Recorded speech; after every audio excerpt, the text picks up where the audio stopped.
We made it. Sal? Good. Good. You guys tell me when everybody's up and running. Is that good, Joe? My phone in the way. You guys are good? Yeah. I know you spoke with some of the guys, but what was the thought process behind the DJ Moore trade? Yeah, I think just a guy who's a dynamic player. You're always looking for weapons, tight end, receiver, running back. Like, how many different pieces can we give Joe Brady, Pete Carmichael, and Josh to, obviously you're trying to score points. And so he's a player that we tracked all the way back to the year Josh was drafted, and obviously had a good career in Carolina, gets traded some years back to Chicago.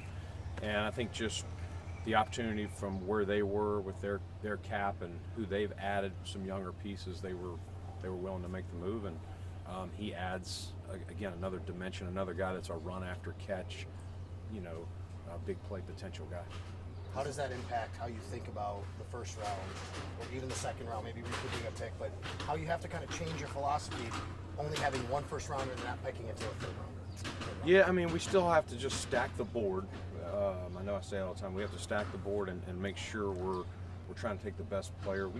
We still have plenty of places that we can always look to get better, whether it's a day one starter or a guy that's a top backup that can play a lot of roles for us. So yeah, I mean, you would love to have all your picks, but we just thought it was valuable enough to do the 2-5 swap for DJ, and we still have a number of picks, and it's very important that we hit on obviously the first, but the third, fourth, fifth, and beyond. What are the updates, if any, on Josh's foot and where he is in terms of the offseason? Yeah, so he's foot is, I don't want to say it's 100% Tim, but he's good. We expect him to be, when he gets back in April, we expect him to be full go. How do you check in with him on that in terms of medically? Do you have his doctor out in California, or what's the logistics of just checking up on him?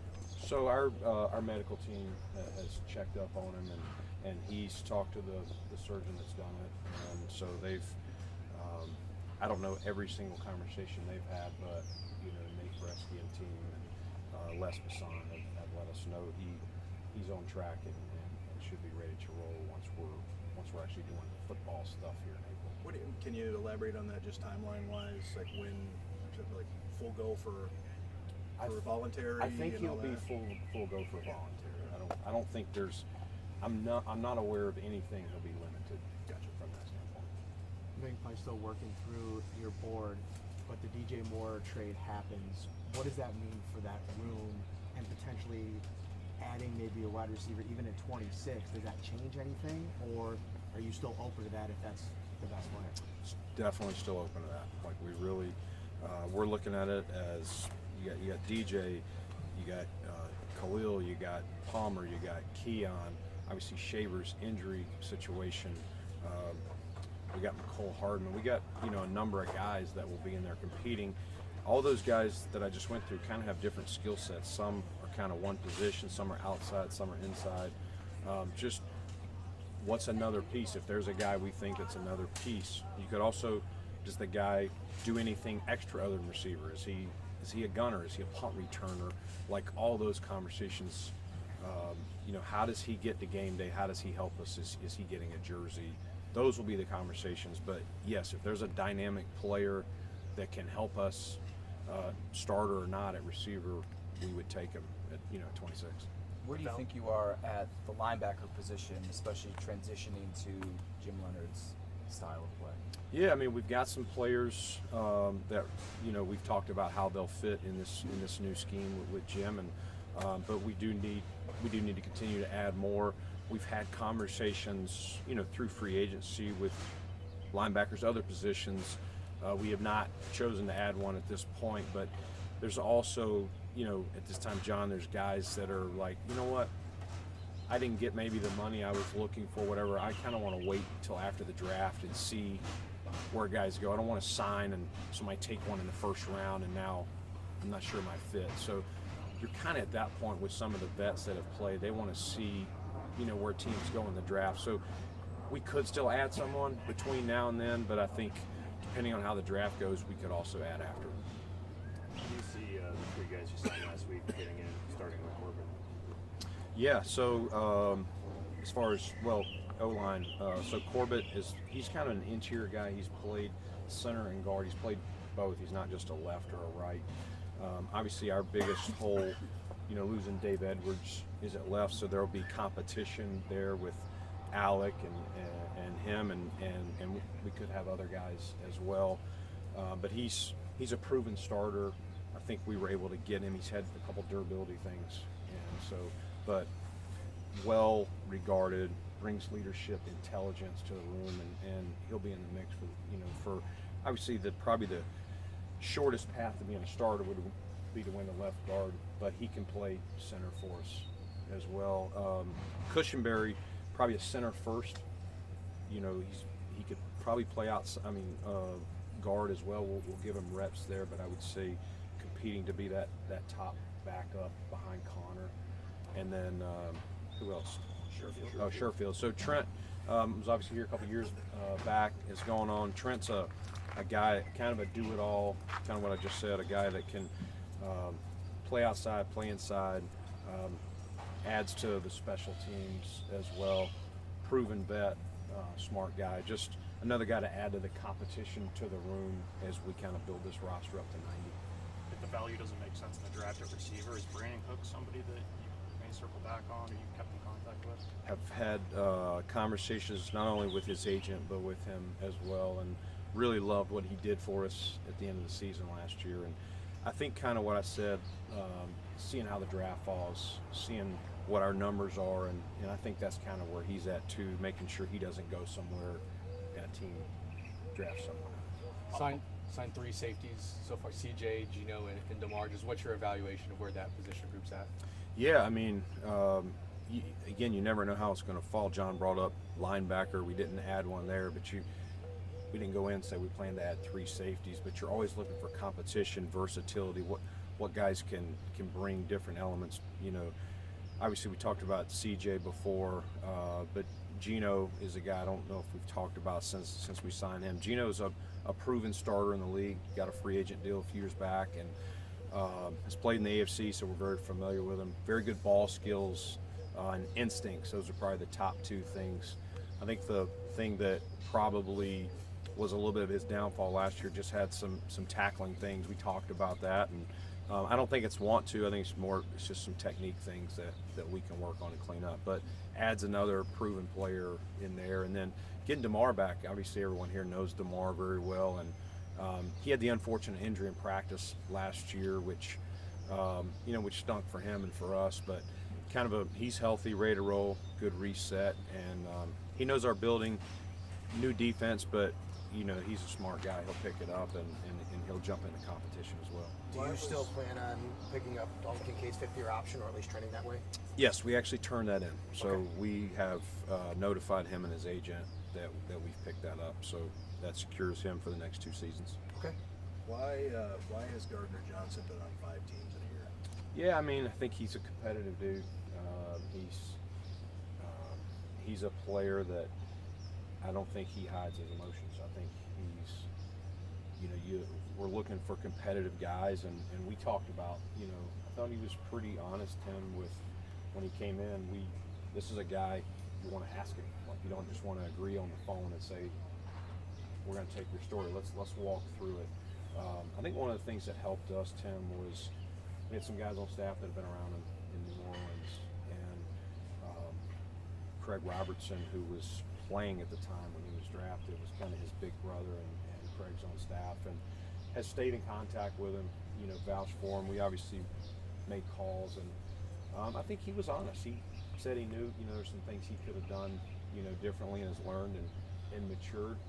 Some of that edge you want. One of the guys I talked about when we signed him was I was around a guy like Steve Smith who brought an edge, and you just want to make sure they know where the boundaries are and that it doesn't take away from the team. But Love is competitive. The guy takes the ball away. The guy brings an edge to your defense, and that was one of the things that we talked about. How do we add some more edge to this group? Can you give a couple examples of what his edge is?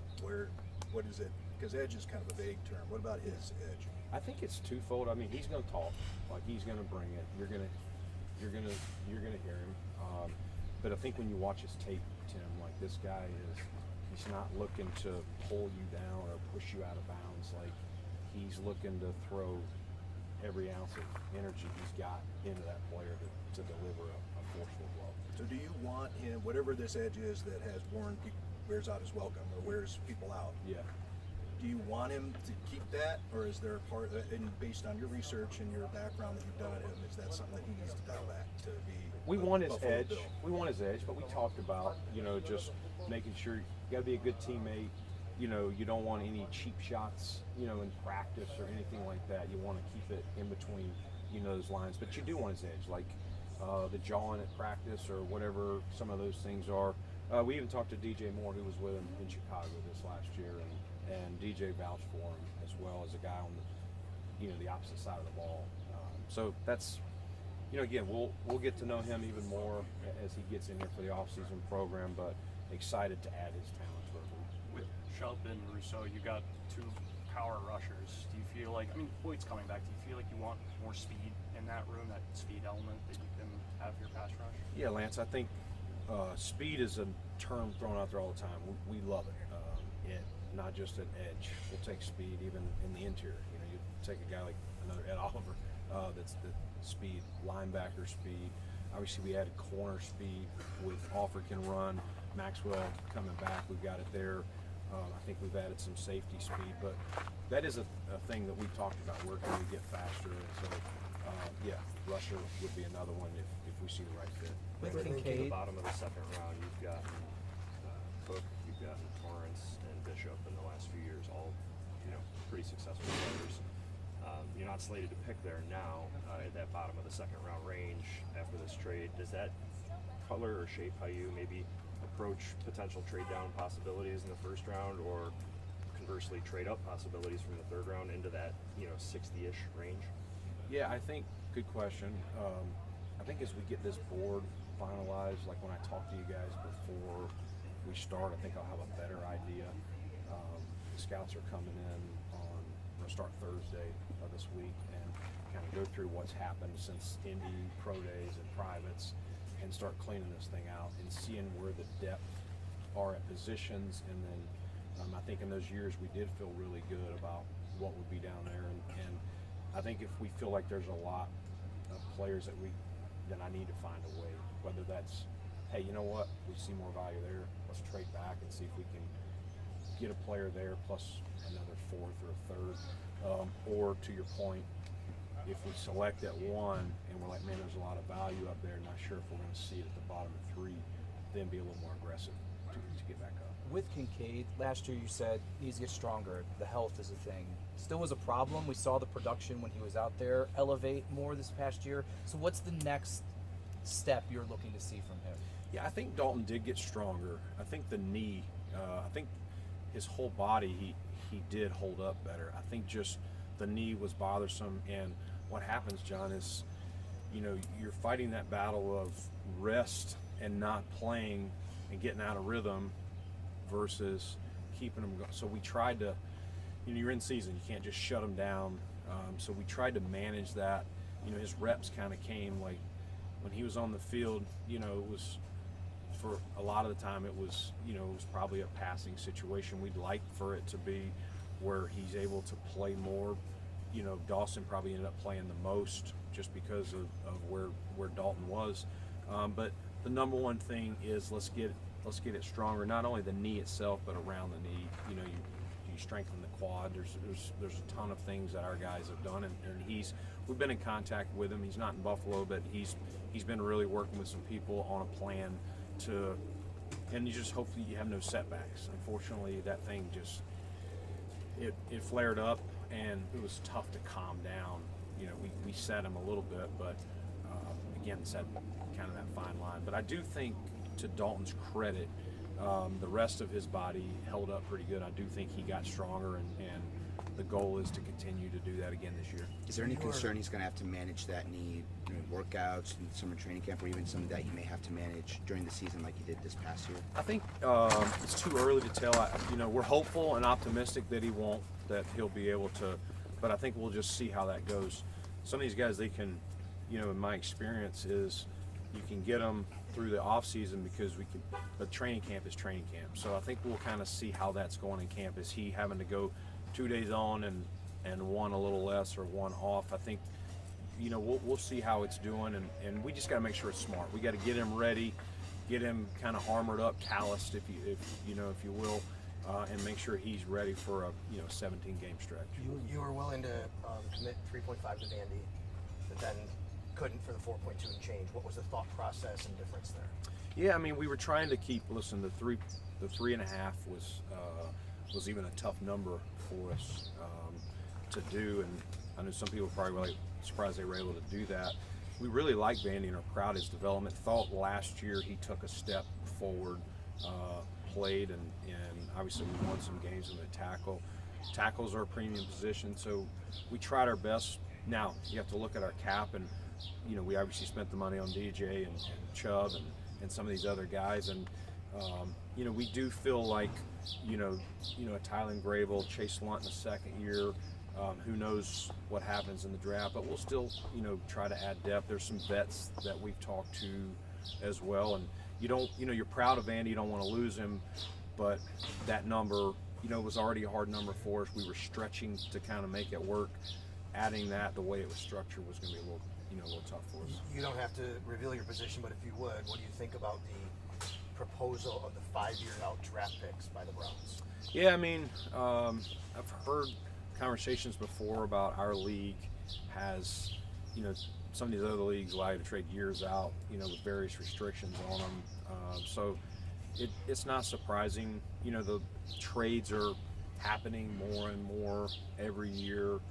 And so I think it's just their view of maybe this is something else we can do. It was discussed yesterday. I don't know that it's going to pass. We'll kind of see, in the next 24 to 48 hours what it does. But I think Sean McVay said 0% chance of pass is what he said this morning. Yeah, probably close. But it was debated around yesterday a little bit.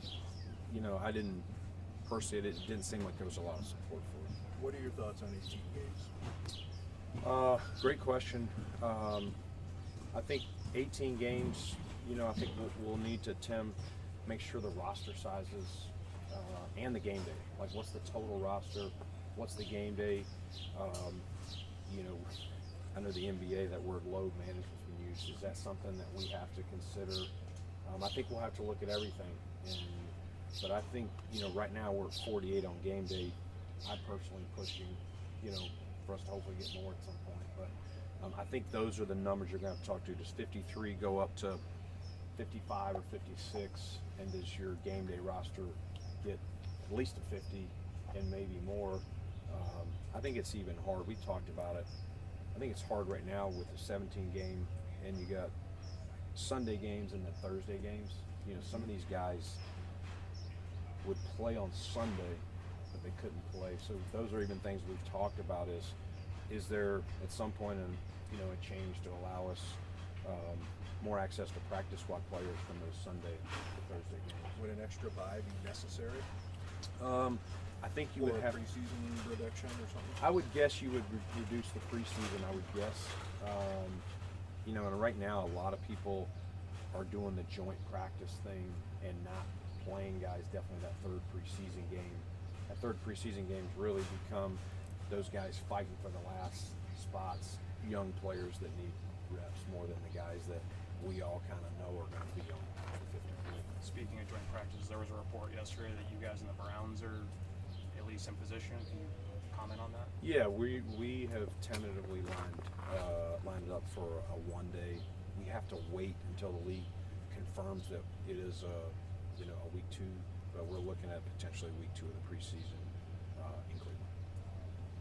You and Joe this offseason, and you've said this multiple times over the years, when you're paying your quarterback, that's a very big percentage of your cap. How do you guard, though, against maybe that being, even if you don't intend it to be, maybe a built-in excuse.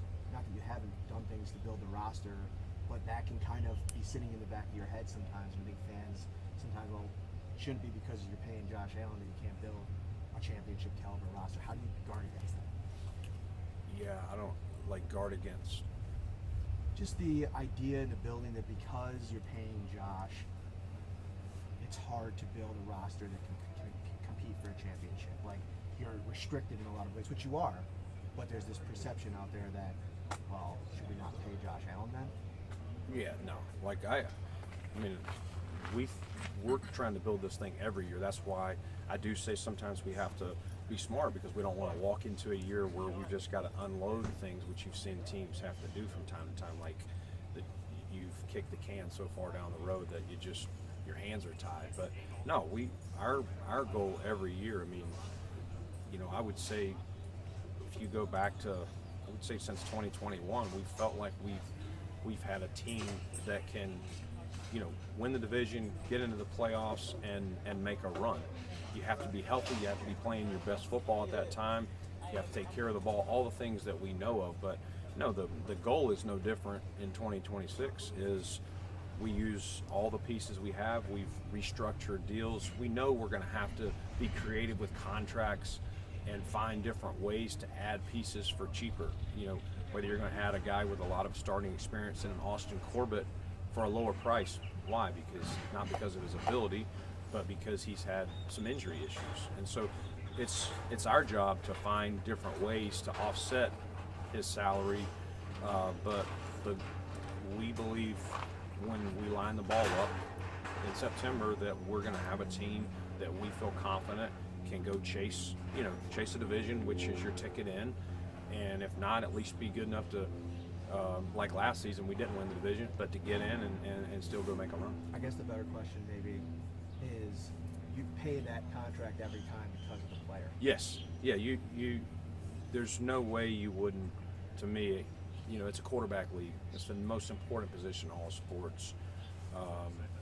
And I think if you look at, most of the contenders, they have steady quarterback play, for the most part, even if they don't win it. Sometimes there's a year where teams make a run, and they say, man, they didn't have, that kind of came out of nowhere.